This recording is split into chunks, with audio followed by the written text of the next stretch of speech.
Assalamualaikum warahmatullahi wabarakatuh. Saya akan menjelaskan sejarah psikologi. Sama seperti ilmu-ilmu lainnya, psikologi telah mengalami berbagai perkembangan sejak dahulu hingga sekarang. Walaupun psikologi itu merupakan ilmu pengetahuan yang masih muda, namun orang-orang di sepanjang sejarah telah memperhatikan psikologi. Pada zaman sebelum Masehi pun, para filsuf telah membahas tentang jiwa manusia yang berisi antaranya tentang pengertian, dalil, serta aspek-aspek kejiwaan manusia. Para ahli filsafat kuno seperti Plato dan Aristoteles pun telah memikirkan hakikat jiwa dan gejala-gejalanya. Setelah masa Yunani, Santo Agustinus dianggap tokoh besar psikologi modern karena perhatiannya pada introspeksi dan keingintahuannya tentang fenomena psikologi, termasuk perilaku bayi dan keramaian massa yang menonton pacuan kuda. Sedangkan René Descartes yang terkenal sebagai teori tentang kesadaran dan mengajukan teori bahwa hewan adalah mesin yang dapat dipelajari sama seperti mesin lainnya. Banyak ahli filsafat terkenal lainnya pada abad 17 dan 18 yaitu seperti Leibniz yang mengutarakan teori tentang kesejajaran psikofisik, Hobbes Locke dengan teorinya yaitu tabula rasa, Kant dan Hume yang memberikan sumbangan dalam bidang psikologi. Perkembangan psikologi dari masa ke masa berikutnya. Psikologi Plato dari 429 sampai 347 sebelum Masehi. Plato menyebut tentang jiwa sebagai bersifat imaterial karena jiwa sudah ada sebelum masuk ke tubuh kita di dalam para sensoris dan kemudian dikenal sebagai preeksistensi jiwa. Menurutnya, jiwa menempati dua dunia yaitu dunia sensoris atau penginderaan dan dunia idea yang sifatnya aslinya berpikir. Psikologi Aristoteles dalam bukunya yang berjudul The Anima, Aristoteles mengemukakan macam-macam tingkah laku manusia dan adanya perbedaan tingkah laku pada organisme-organisme yang berbeda. Berikut ini adalah tingkatan-tingkatan tingkah laku pada organisme, yaitu satu, tumbuhan, yaitu memperlihatkan tingkah laku pada taraf vegetatif, bernafas, makan, tumbuh. 2. Hewan itu selain tingkah laku vegetatif juga bertingkah laku sensitif, merasakan melalui panca indera. Terus manusia bertingkah laku vegetatif, sensitif, dan rasional. Selain semua itu, karya-karya lainnya yaitu para naturila yang tentang isi-isi mengenai beberapa topik seperti sensasi, persepsi, memori, tidur, dan mimpi. Psikologi René Descartes pada abad 1596 dan sampai 1650 Masehi. Psikologi menurut Descartes adalah ilmu pengetahuan mengenai gejala-gejala pemikiran atau gejala-gejala kesadaran manusia terlepas dari badannya. Ungkapan terkenal dari Descartes yaitu tentang cogito ergo sum yang berarti aku berpikir jadi aku ada. Selanjutnya psikologi John Locke pada abad 1632 sampai 1704 Masehi. Dalam konsep Locke tentang tabula rasa, dia mengatakan bahwa pengetahuan, tanggapan, dan perasaan jiwa manusia diperoleh karena pengalaman melalui alat-alat inderanya. Sedangkan dalam buku esai Concerning Human Understanding, Locke mengemukakan bahwa kalau suatu benda dapat dianalisis sampai sekecil-kecilnya, demikian pula halnya dengan jiwa manusia. Psikologi Leibniz, yaitu dia berpendapat bahwa hubungan badan dan jiwanya sebagai bersifat paralel. Badan dan jiwa berjalan sendiri-sendiri, tapi keduanya tunduk pada hukum-hukum yang serupa yang disebut dengan hukum-hukum mekanika. Assalamualaikum warahmatullahi wabarakatuh. Di sini saya akan menjelaskan tentang aliran strukturalisme. Wilhelm Wundt merupakan seorang tokoh yang pertama kali mempelajari psikologi sebagai ilmu otonom yang mandiri.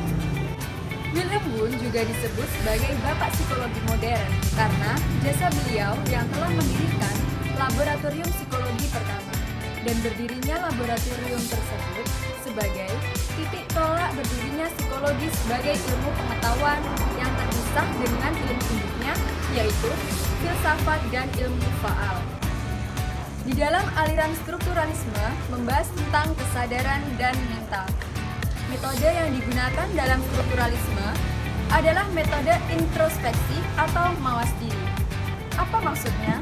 Yaitu orang yang menjalani percobaan diminta untuk menceritakan kembali pengalaman-pengalaman atau perasaan-perasaannya setelah melakukan eksperimen. Karena metodenya ini, strukturalisme dapat juga disebut sebagai psikologi introspeksi. Wilhelm Wundt membagi dua bagian pengalaman-pengalaman kesadaran, yaitu pertama, penginderaan atau sensation, kedua, perasaan atau feeling. Penginderaan yaitu penangkapan terhadap rangsangan yang datang dari luar dan dapat dianalisa sampai elemen-elemen yang terkecil. Wundt percaya bahwa elemen terkecil dari penginderaan merupakan elemen terkecil dari pengalaman. Selanjutnya yaitu perasaan. Perasaan merupakan sesuatu yang dimiliki dalam diri kita yang tidak terlalu dipengaruhi dan bukan merupakan reaksi langsung terhadap rangsangan dari luar. Di sini dapat kita simpulkan bahwa aliran strukturalisme membahas tentang kesadaran dan mental seseorang. Assalamualaikum warahmatullahi wabarakatuh. Saya akan menjelaskan tentang apa itu fungsionalisme. Fungsionalisme merupakan hal penting yang patut dibahas dalam mempelajari psikologi. Pendekatan fungsionalisme berlawanan dengan pendahulunya, yaitu strukturalisme. Aliran fungsionalisme memiliki macam-macam tokoh, antara lain William James, John Dewey, James Roland Angel. Fungsionalisme memandang bahwa masyarakat adalah sebuah sistem dari beberapa bagian yang saling berhubungan satu sama lain dan tidak bisa dipahami secara terpisah. Fungsionalisme menekankan pada totalitas dalam hubungan pikiran, perilaku. Dengan demikian, hubungan antara manusia dan lingkungannya merupakan bentuk manifestasi dari pikiran pelaku. Fungsionalisme memandang bahwa pikiran, proses mental, persepsi indrawi, dan emosi adalah adaptasi organisme biologis. Fungsionalisme juga memandang bahwa psikologi tak cukup hanya mempersoalkan apa dan mengapa terjadi sesuatu, tetapi juga mengapa dan untuk apa satu tingkah laku tersebut itu terjadi.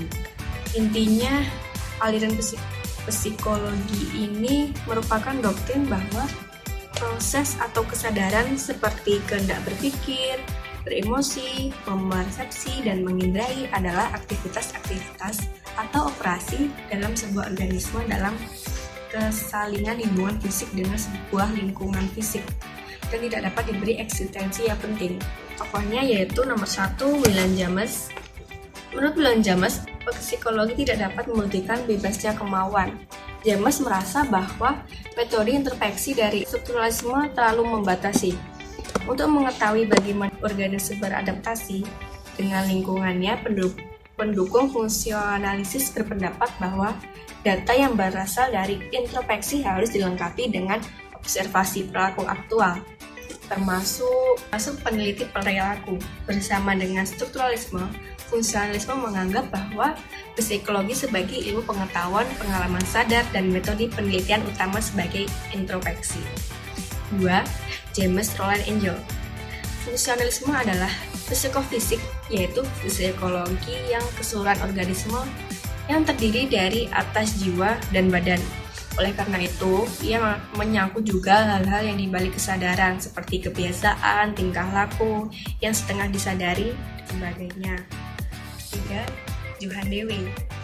Ia menentang pendapat bahwa manusia sebaiknya pasif dan membiarkan segala sesuatu di sekitarnya sebagaimana adanya. Yang penting untuk digarisbawahi di sini adalah aliran strukturalisme maupun fungsionalisme. Saya akan menjelaskan tentang psikoanalisis. Tokoh dari psikoanalisis sendiri adalah Sigmund Freud, di mana Freud menjelaskan psikoanalisis adalah suatu nama dari prosedur yang digunakan untuk menyelidiki proses mental yang kemungkinan tidak dapat diakses dengan cara lain. Dengan kata lain, psikoanalisis adalah suatu metode yang digunakan untuk mengobati gangguan neurologik seperti gangguan mental, kecemasan, dan juga ketakutan. Psikoanalisis sendiri adalah suatu disiplin yang bersifat baru yang ditemukan oleh Freud ketika dia memiliki pasien-pasien yang memiliki gangguan mental. Dia melakukan penelitiannya melalui analisis mimpi, karena menurutnya dengan analisis mimpi seseorang dapat diketahui apa masalahnya melalui mimpinya. Karena menurut Freud sendiri, untuk mimpi itu sendiri adalah kejadian yang kita alami ketika pada saat alam sadar itu dia tidak terpenuhi, jadi dapat muncul pada mimpi itu sendiri. Untuk selanjutnya adalah dalam alam bawah sadar itu terdapat id, ego, dan super ego. Apa sih id, ego, dan super ego itu? Id adalah keinginan-keinginan atau dorongan-dorongan yang berada di alam bawah sadar. Super ego adalah aturan-aturan, norma masyarakat, agama yang sebagai penentu apakah dia mampu melakukan ini atau tidak. Itu berada di alam sadar. Dan juga ego adalah penyeimbang antara id dan juga super ego yang berada di alam sadar. Kemudian mimpi adalah sumber mimpi itu sendiri terletak pada individu sendiri. Jika tidak ada mimpi, tidur akan nyaman. Begitu juga sebaliknya, mimpi lebih dari gunanya tidur. Apakah benar orang yang tidur seperti mati? Kenapa ketika tidur kita sering bangun? Karena pada kondisi prasadar di mana pada saat tidur semua otak, indera itu masih aktif. Egonya masih berfungsi karena ego belum mengarah pada ketidaksadaran. Mimpi berupaya keluar dalam kondisi prasadar bukan hanya suatu fantasi, yaitu apa yang baru saja dialami oleh individu itu sendiri.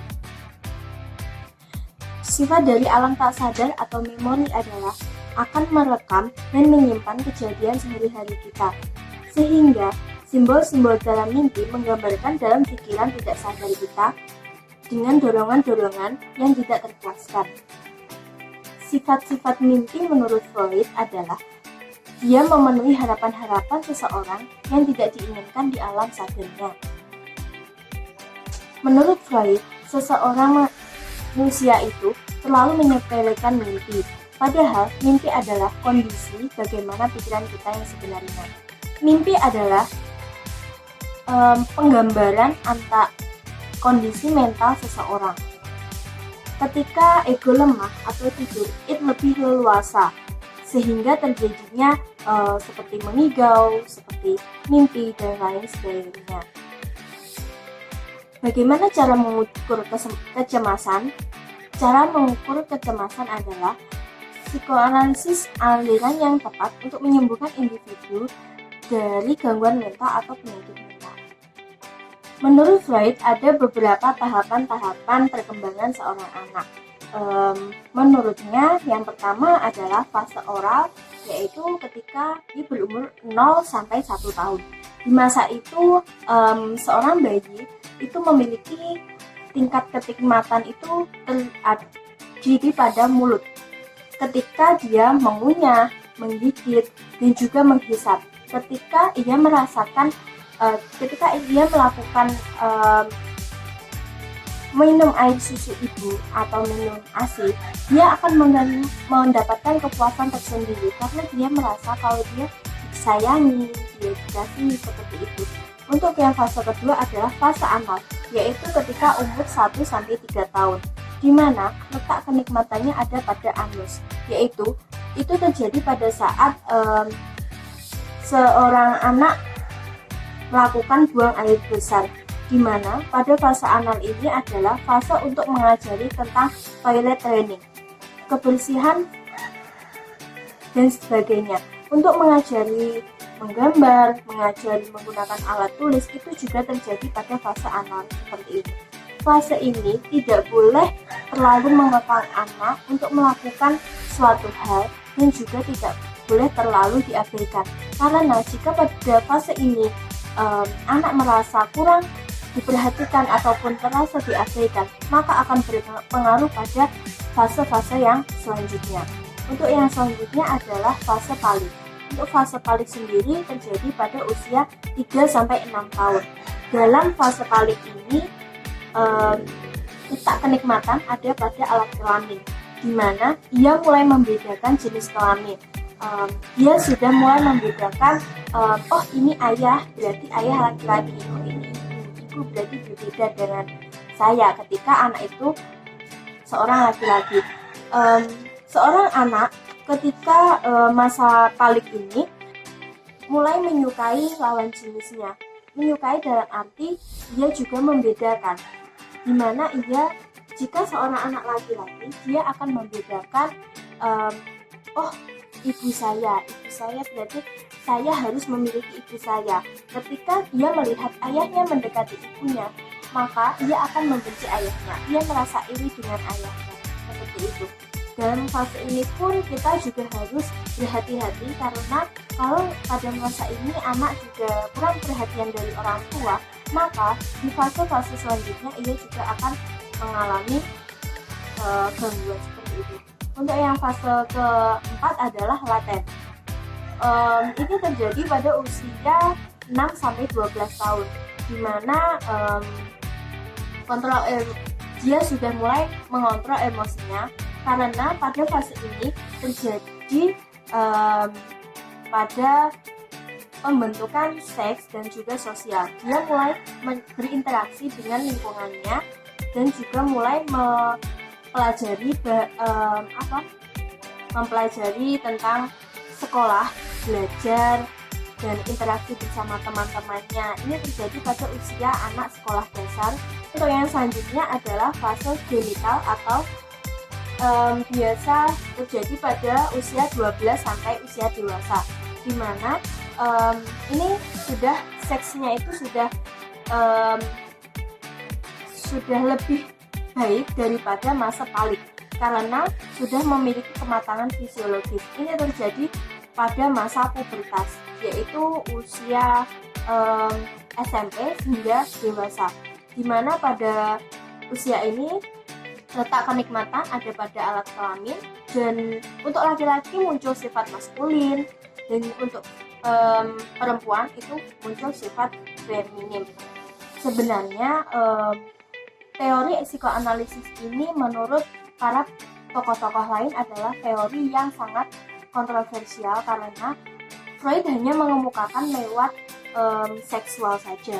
Padahal seseorang itu tidak hanya dilihat melalui segi seksualnya saja, karena jika seksualnya terpenuhi, namun dari segi sosialnya ia juga tidak bisa berinteraksi dengan lancar, maka ia juga tidak akan merasa diinginkan di lingkungannya.